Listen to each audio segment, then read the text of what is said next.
El cauce del río Éufrates ha disminuido a niveles alarmantes. Recientemente se oyó sonidos extraños en el río Éufrates cuando el río se secó.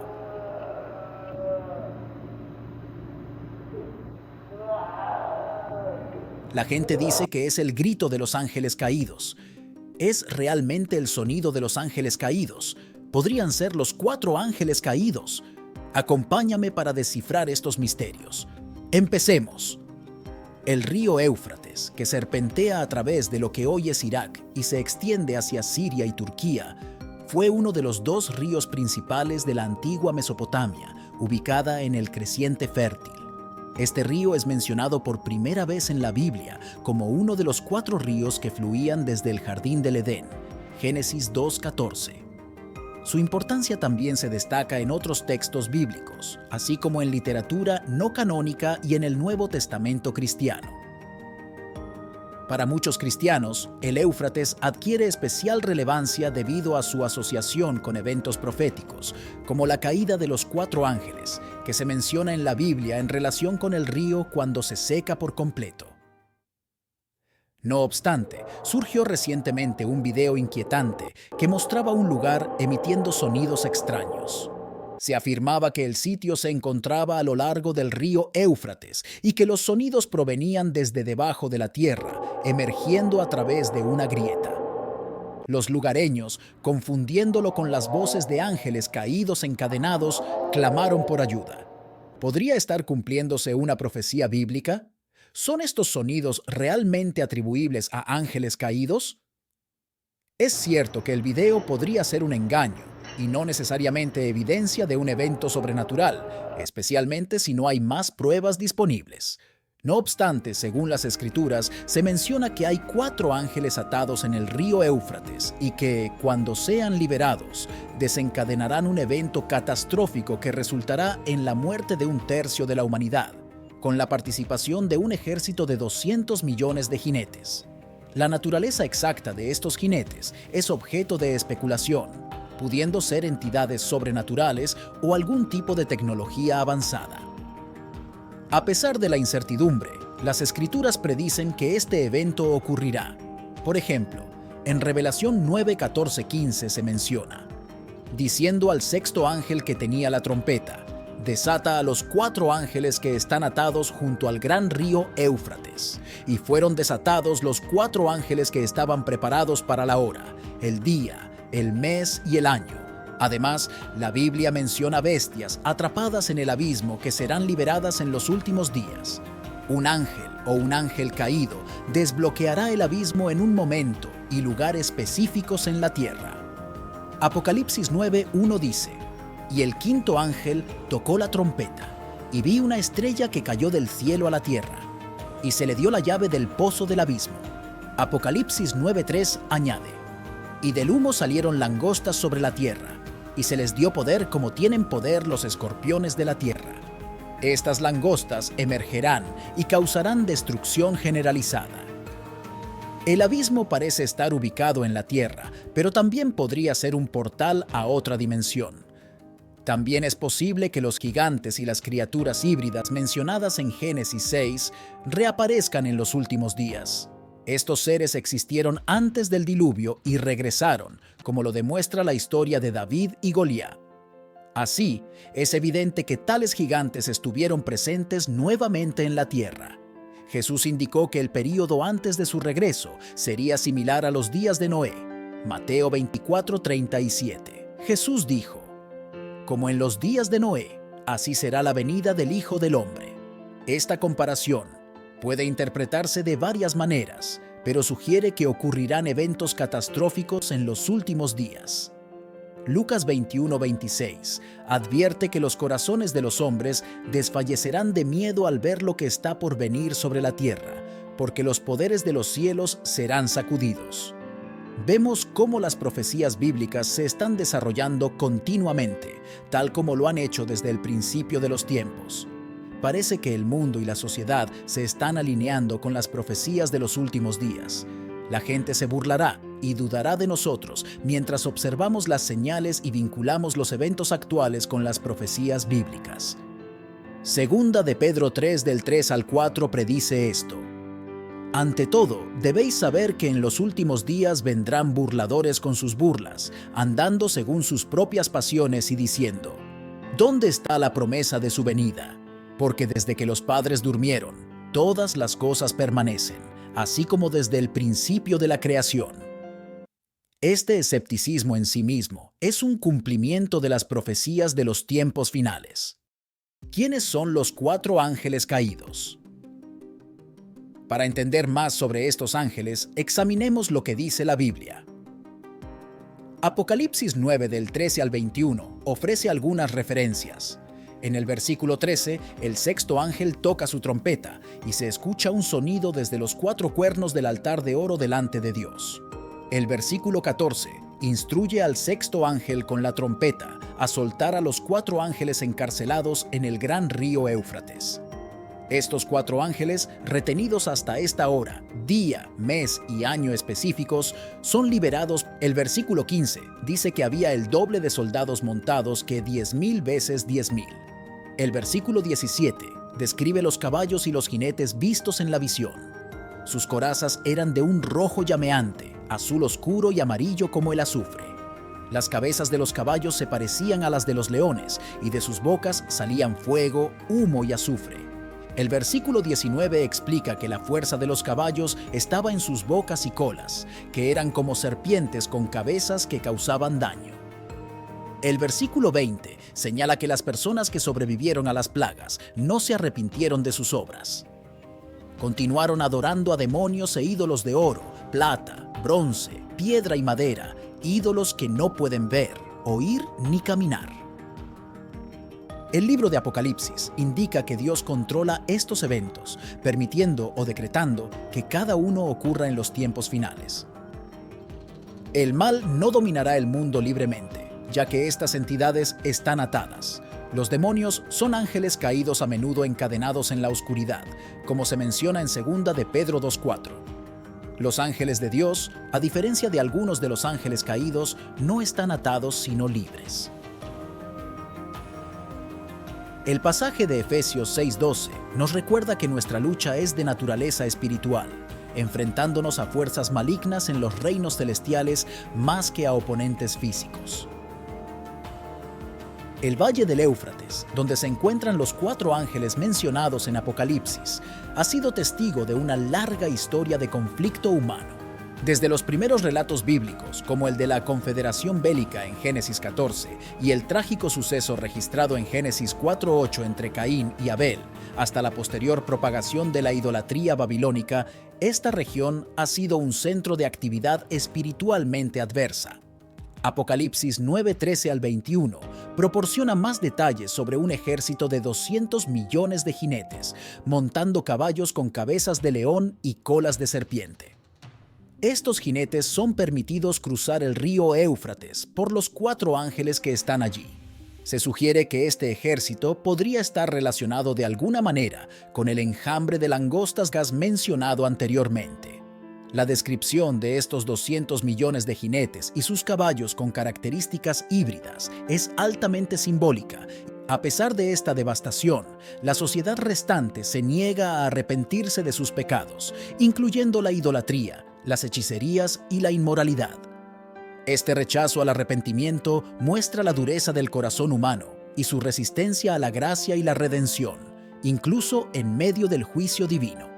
La invasión de Israel por este ejército del norte también se predice en Joel 2 y Ezequiel 38. Aunque el castigo está destinado a llevar a la gente al arrepentimiento, rara vez lo logra. Esto sugiere que todo el juicio ilustra los horrores espirituales que atormentan a los malvados en esta vida, presagiando el destino que les espera en el mundo venidero. El pecado rara vez, si es que alguna vez, proporciona paz y contentamiento duraderos. Las consecuencias de la corrupción pueden no ser más severas porque sus impactos a menudo están ocultos a la vista del público.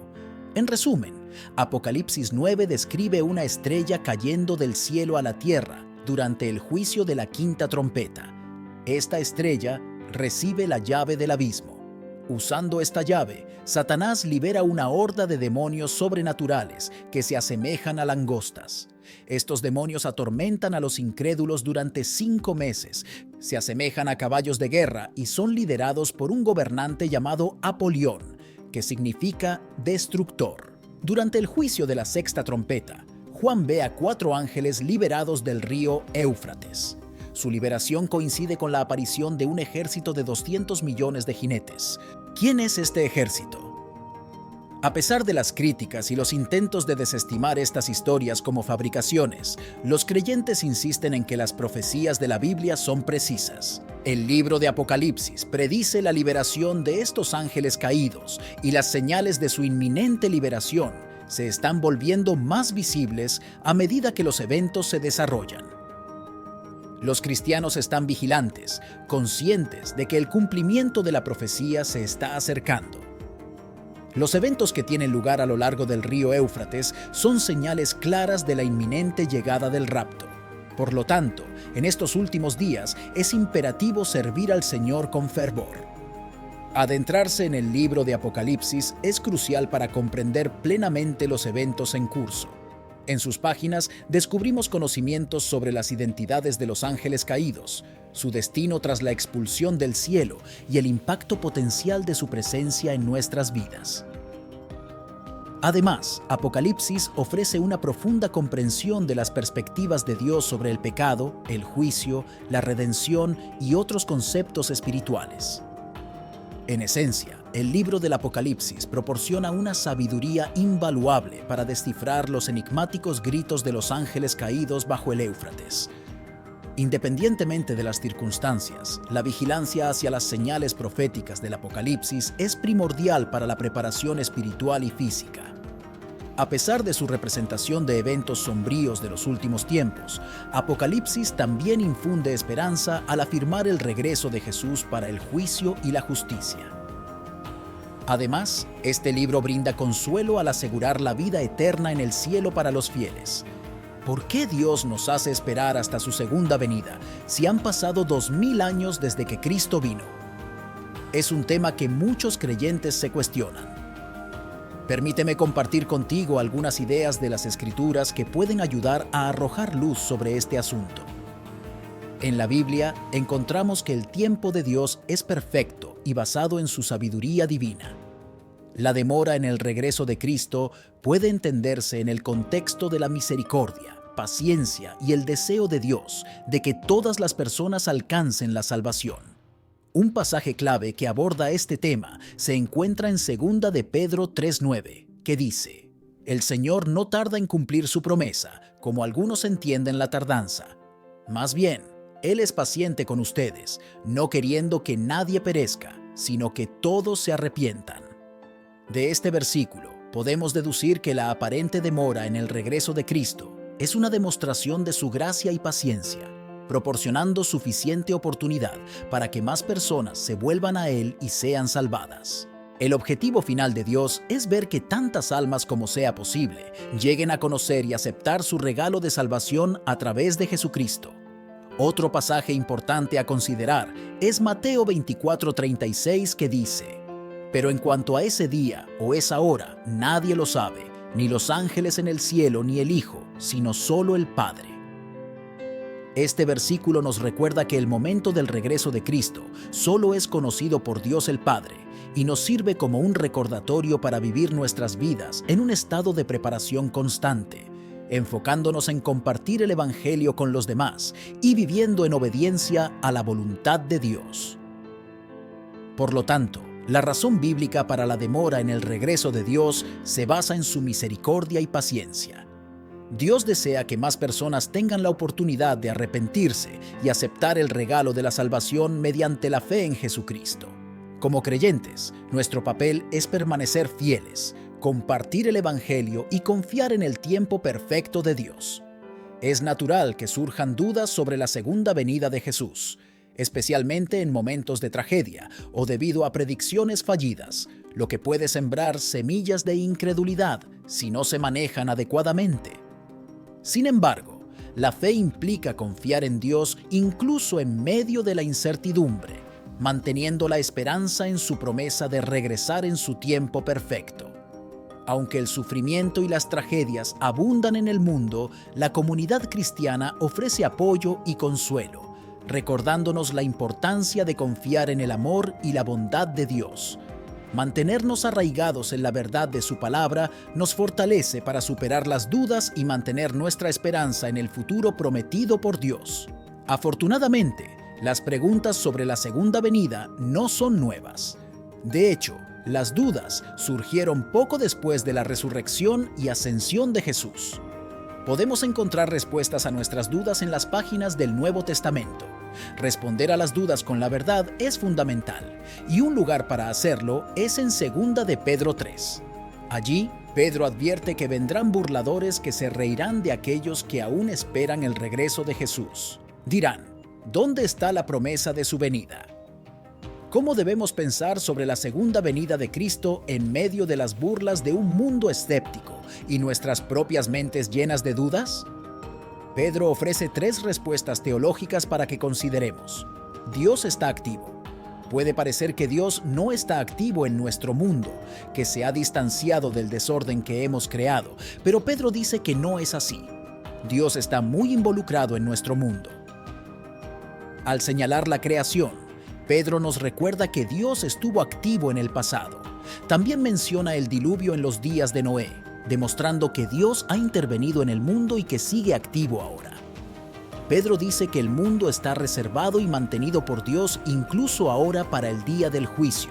Colosenses 1:17. Esto significa que nunca podemos decir que Dios no está activo en este mundo o en nuestras vidas. El sol salió esta mañana como lo hace cada día. Despertaste con el corazón latiendo y con aire en tus pulmones. Todo eso y más son regalos de nuestro Creador y Sustentador. No podemos decir que Dios no está activo en este mundo o en nuestras vidas. Si Dios estuvo activo en el pasado para crear y juzgar, estará activo hoy y en el futuro. Dios es eterno. Pedro apela a la naturaleza eterna de Dios. Dios es el no creado, sin principio ni fin, y su relación con el tiempo es diferente a la nuestra. Nosotros estamos atados al tiempo, vivimos momento a momento, sin poder retroceder ni adelantar. Somos finitos, pero Dios es infinito. ¿Quiénes somos para juzgar el tiempo de Dios? Pedro nos recuerda que como criaturas finitas, no estamos en posición de juzgar con precisión al Creador infinito. Dios es paciente. ¿Por qué Jesús no ha regresado todavía? Porque Dios es paciente. Su amorosa paciencia lo lleva a esperar para que todos sus hijos puedan alcanzar el arrepentimiento. Hoy en día, el Evangelio se predica en todo el mundo. Cada vez más personas escuchan las buenas nuevas de la obra de Dios a través de Cristo y responden con fe arrepentida. Para que esto continúe, el juicio de Dios se retrasa. Hechos 17:30. ¿Cómo deberíamos responder a las objeciones de otros y a nuestras propias dudas sobre la segunda venida de Jesús? Recuerda que Dios está activo, así que no se ha alejado. Dios es eterno, por lo que no responde a nosotros ni a nuestros relojes. Y Dios es paciente, así que nosotros también deberíamos serlo. Tú y yo estamos llamados a vivir con paciencia, santidad y confianza en la promesa firme de Dios de eventualmente traer la plenitud de nuestra salvación y hacer todas las cosas nuevas. 2 de Pedro 3 del 1 al 13. Aguanten, Jesús vendrá de nuevo. Cuando llegas al final de la Biblia en el Apocalipsis, Jesús hace una declaración final. Sí, vengo pronto. Apocalipsis 22:20.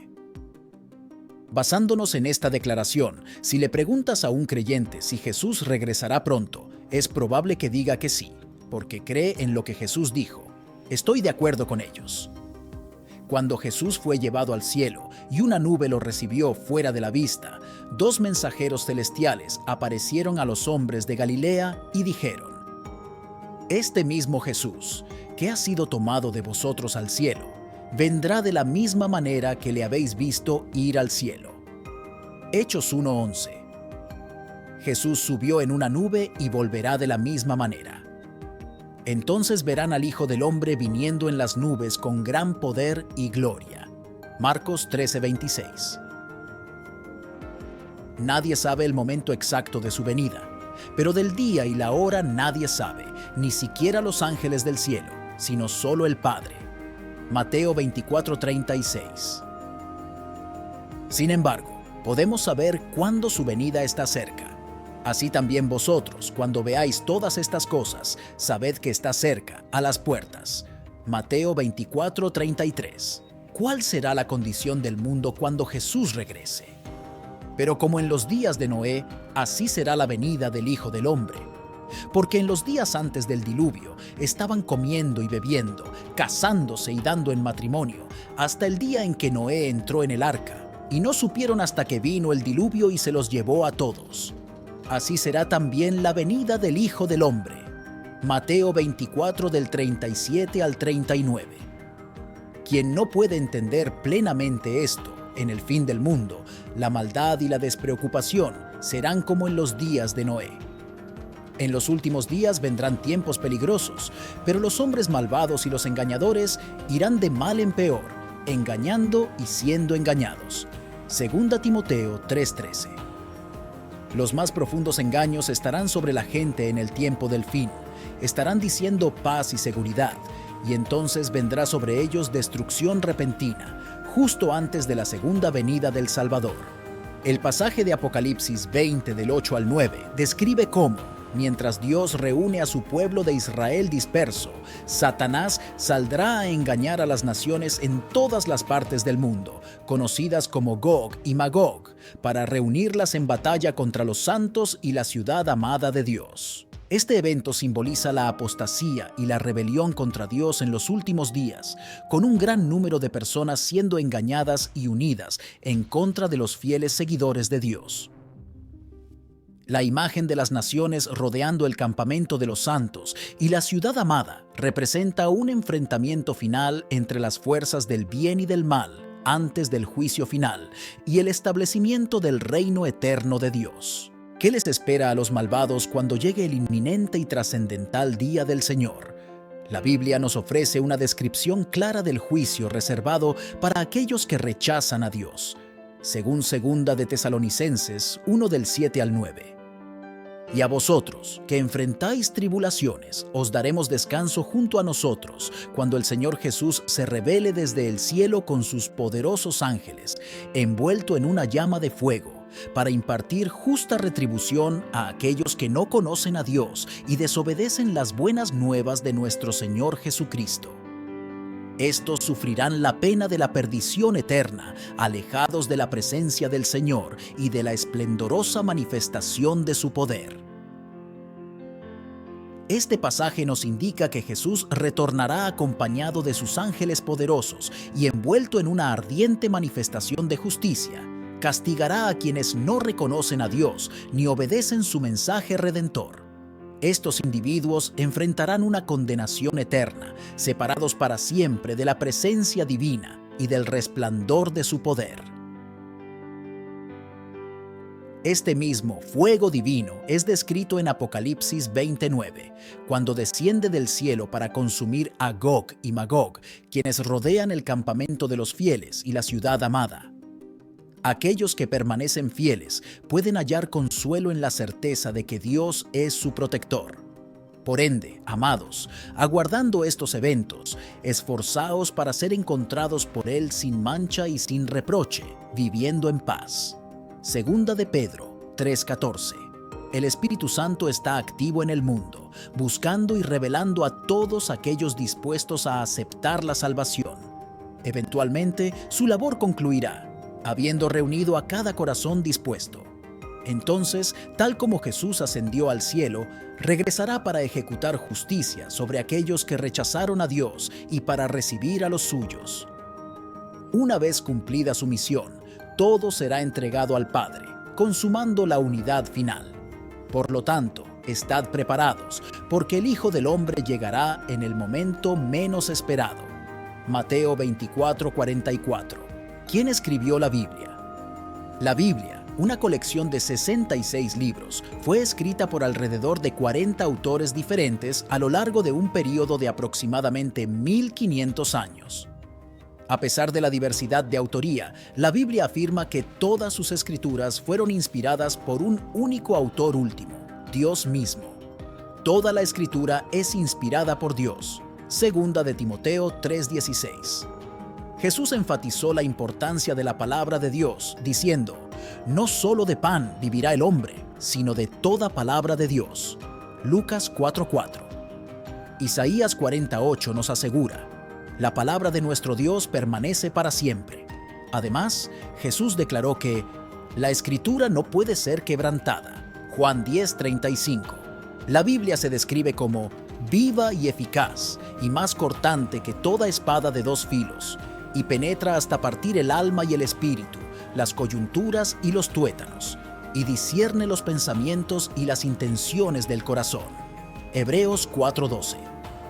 Jesús también afirmó la necesidad del cumplimiento de las Escrituras. Marcos 14:49. Muchas profecías contenidas en la Biblia ya se han cumplido, sirviendo como evidencia de la autoría divina y la veracidad de las Escrituras. ¿Qué es la Biblia y qué puede hacer por nosotros? La Biblia es la palabra registrada de Dios, inspirada por Él y escrita a lo largo de siglos. Proporciona orientación esencial para vivir una vida justa ahora y nos prepara para la vida eterna. Revela el pensamiento de Dios, sus intenciones y leyes, que son dadas para nuestro beneficio. Guardad los mandamientos del Señor y sus estatutos que yo os mando hoy para vuestro bien. Deuteronomio 10:13. La ley, pues, es santa, y el mandamiento santo, justo y bueno. Romanos 7:12. Al estudiar la Biblia, obtenemos conocimiento sobre el carácter de Dios, su plan para la humanidad y el camino hacia la salvación. Es una fuente de sabiduría, consuelo e instrucción, equipándonos para vivir de acuerdo con la voluntad de Dios y enfrentar el futuro con esperanza y confianza. Nos muestra cómo amar a Dios de la manera en que Él quiere ser amado y cómo amar a nuestros semejantes de una manera que promueva la mayor paz y felicidad. Las leyes de Dios no son una carga, sino una bendición. Primera de Juan 5:3. Sin embargo, la verdad es que ningún ser humano excepto Jesucristo ha obedecido perfectamente las leyes de Dios. Ir en contra de las leyes perfectas y santas de Dios crea una brecha entre nosotros y nuestro santo Creador. Su perfecta justicia no puede coexistir con la vil corrupción del pecado. La horrible mancha del pecado debe ser eliminada si alguna vez vamos a tener la estrecha relación familiar que Dios tanto desea. Mientras la ley define claramente el pecado, mostrándonos qué acciones son correctas e incorrectas, mantener la ley, incluso manteniéndola perfectamente, no puede eliminar las penas por nuestros pecados anteriores y reconciliarnos con Dios.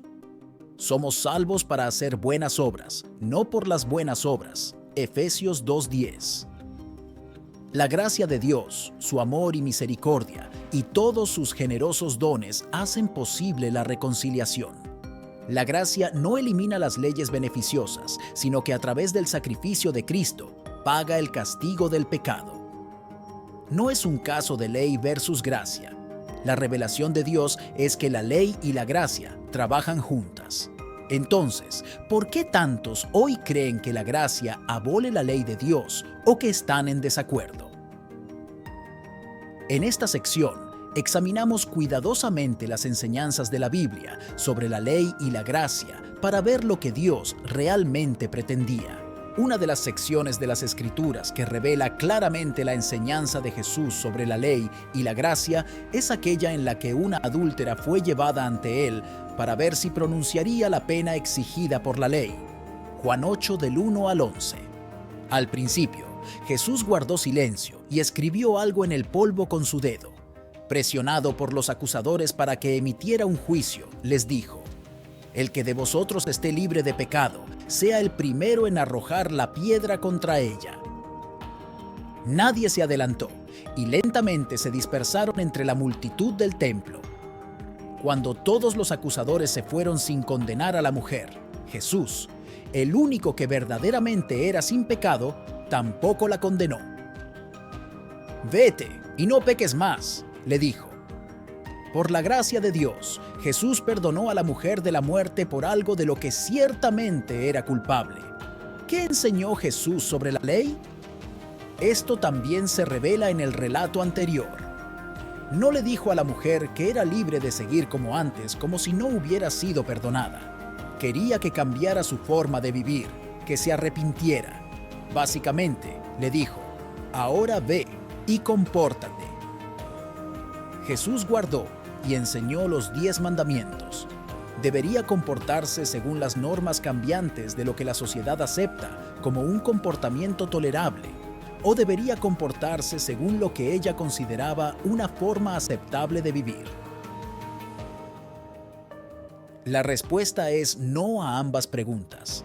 La palabra pecado revela la respuesta. Pecado significa una acción o pensamiento contrario a la ley de Dios. Jesús le dijo que viviera de entonces en adelante según los 10 mandamientos. Gracias por acompañarnos, comparte tus pensamientos en la caja de comentarios. Hasta la próxima.